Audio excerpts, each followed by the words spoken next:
Well, you guys, good morning. It's Tony. I wanted to make another video on Bitcoin just because it is moving how I wanted to right now, and I wanted to make a quick video on it just because I think a good sell wall has been broken on Bitcoin, and I think as soon as we actually break this wick high right here, you see this little long, skinny little candle wick right here. As long as we break this high of 40,350 cents, I think we're gonna go to 42.9. Usually when these magic numbers are broken, there's like a 95% chance you keep running to the next weekly resistance level, which is 43K. Before I keep going, want to give a shout out to my sponsor, me. Thank me for all the good stuff that I do and stuff. And, it's like, join the Patreon. If you want to know how to trade, or if you want access to my indicators, or if you want access to the chat, which is super fun, I'm gonna post the link on the description and also in the comments below. But join the Patreon if you want. It's super awesome. I taught everybody divergence, how to trade on Forex. If you're interested, you don't have to, obviously you don't have to trade on Forex. But I tell everybody who is actually using my divergence strategy is making money, right? Like, and I'm showing people how to actually trade the way that I have for a while, and it's going, well for the people that are actually following the strategy. Some people, I mean, obviously not everybody is following the strategy, which is perfectly fine, but for those that are, it's working out pretty well. And just to show you guys, this is my MetaTrader account. It's a live account, right? Caught live 2. This is my account right now. I'm essentially growing it. I'm just trading divergence, right? This is every single one, and just so I'm being transparent, right? I actually started this account with $480, and I actually lost like 400 and something dollars, and I lost about 80% of my money on a Euro USD trade, and I'm happy that I lost it, because that was out of all these right here, out of every single one of these trades, the Euro USD pair was the only one I didn't use divergence on. It was the only one I didn't use divergence on. So just goes to show you that it works, right? If you want to learn how to trade divergence, I'm growing the small account just to show my Patreon members that it works. But join the Patreon. I think it's probably one of the most fun I've ever had in a while. So, but let's get on to the TA. First of all, we are starting a running trend on Bitcoin right here, right? On the stochastic and on the 4-hour, which is fantastic. And I think we're going to keep pushing to the upside as soon as we keep closing these bullish triggers. As soon as we keep closing these bullish triggers, right? It's not a perfect bullish trigger because we didn't close above the 0 line, but it's still moving nonetheless, right? And I actually think that as soon as we hit this 80 level up here, I actually think we'll end up closing a violent close, maybe sometime in the next week or so. A lot of news is coming out from Russia. There's actually rumors going around that the Russian soldiers were not told that they were going to be invading Ukraine. That they were actually sent to Ukraine without them knowing, and then once they got to Ukraine and crossed the borders, that's when they were told to start killing people. And Russian they didn't know that they were actually going to be going there to start essentially raiding the capital, raiding the cities, taking over cities, trying to invade the country. They didn't know that. So in my personal opinion, it seems like a lot of similar news is starting to come out like this. I think this week, for the most part, we are going to start receiving good news on the war. At least I have my fingers crossed. Hopefully, for Ukraine's sake, this is the case, and everything starts slowing down. On the other end, right? There's also the risk of there being events that we obviously cannot forecast. So one event that I think can possibly keep crashing the market is the president of Ukraine passes away. He gets killed in an act of war, obviously. The second event is Putin goes crazy and he nukes Ukraine or something. The third event is he actually releases a thermophobic bomb, I think, and he levels Kiev, or the capital. So there's a lot of cases where this can definitely go extremely bad, especially with the U.S. and the rest of the government actually releasing, I think yesterday, official news that they are planning, or they are already removing Russia from the SWIFT system. The SWIFT system is essentially a currency system that allows international money flow to go into Russia, right? It allows for imports, exports. It allows for the Russian ruble to be exchanged for other currencies and for monetary trade, right? And if this gets cut off, that there's a lot of places where they're gonna hit. And the thing that I'm scared about is that compare this to maybe an animal, if it's being cornered up, right? Now you have Russia in the back, with its back against the wall, and it can lash out in a lot of different ways, right? Especially if Russia is desperate. You don't want a desperate Russia, because if you get a desperate Russia, there's a really good chance of a retaliation in extremely aggressive ways, right? So that is one thing that I am still scared of. Especially for the people of Ukraine and for the market. I think the market, if anything like that happens, I think the market can hurt extremely, extremely bad.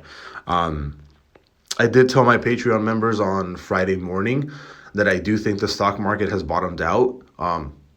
That's another video. I'll make a different video for the S&P 500.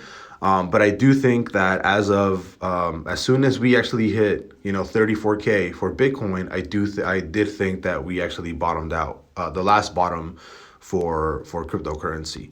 And the reason being is because we are actually showing the same pattern as we did back here. On my weekly RMACD, we actually have a pattern built out. God, I hate when this is. There you go. All right, so we actually have a pattern built out like this. Let me lower this down a little bit. So if you guys can see here, right, we have bright red candle, bright red, dark red, and then another bright red candle, right, which is essentially a sign of continuation. The way that I read my reverse MACD is a sign of continuation, right? That's what I've seen it do in the past. And again, that we're going to be closing the same way. Bright red, blood, and then red candle, bright red candle, right? It's the same sign. It's the same thing that happened here. That same pattern going on. And what happened when this happened, right? The last time this actually happened was right here.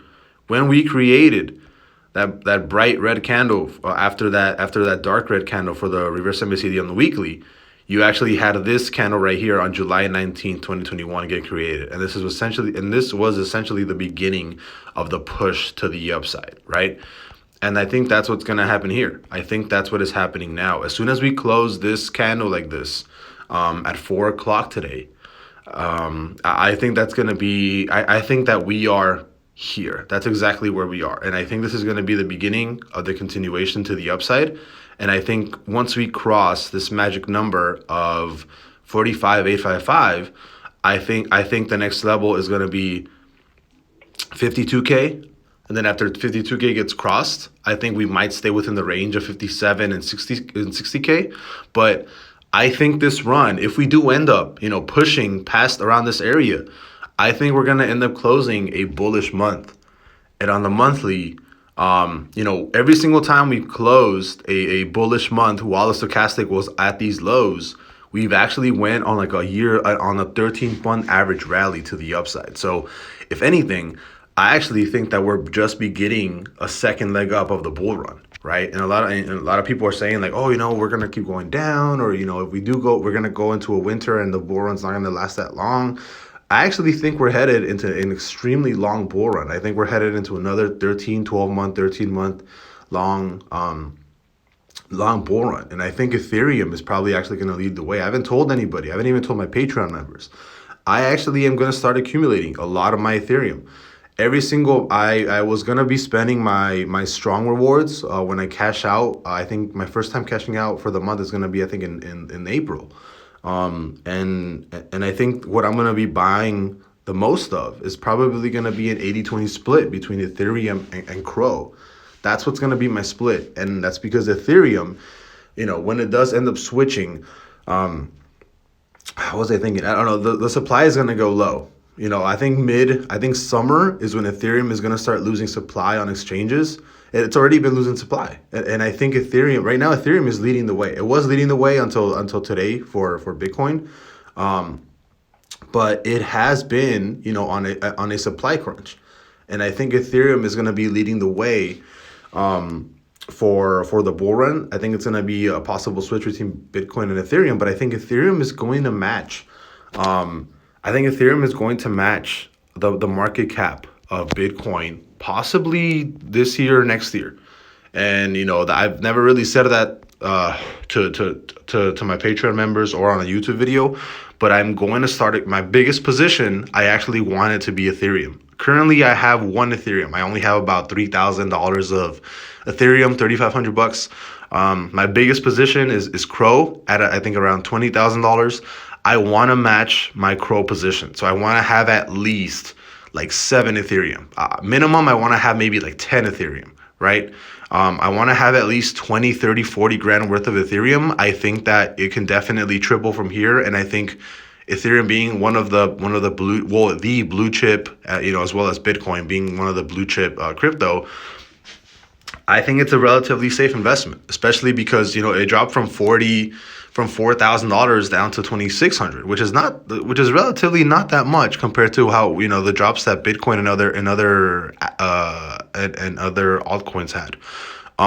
But yeah, there's a lot of things going for crypto right now, and I think Bitcoin and Ethereum already hit its last leg down at that touch of 34.2, and then Ethereum down to like 2,600. I think it's all up from here. I'm going to be completely honest. My last video, I said I was 100% bullish. I'm still 100% bullish. There's no reason for me to not be 100% bullish. If anything, I'm going to be even more bullish. So I'd be like 150% bullish once the monthly on my indicators actually close bullish, right? And I think we're going to keep going up. I think right now at the pace that we're headed, at the kind of momentum that we're pushing up on, I think we can see I think we can see a higher high than before. I think we might actually end up crossing 69K, and this year I think we might actually end up seeing somewhere between the range of 73K and like 98K, right? My forecast is closer to maybe like around 80K. Something is telling me that we might actually go higher than that, and I think Ethereum might end up pushing harder than Bitcoin. I think Ethereum might end up doing like a 3x this year. And I think that Ethereum can have a $1 trillion market cap sometime after the monthly closes bullish, and we go in another 12-month bull run. And part of me thinks that it might not actually last 12 months. It might actually last longer than that. So I think a lot of things are getting set up to happen. And I think that, people, I don't want to give recommendations, right? But I think right now is a really good time to start accumulating. And that's all I'm going to say. I'll see you guys later. Bye-bye.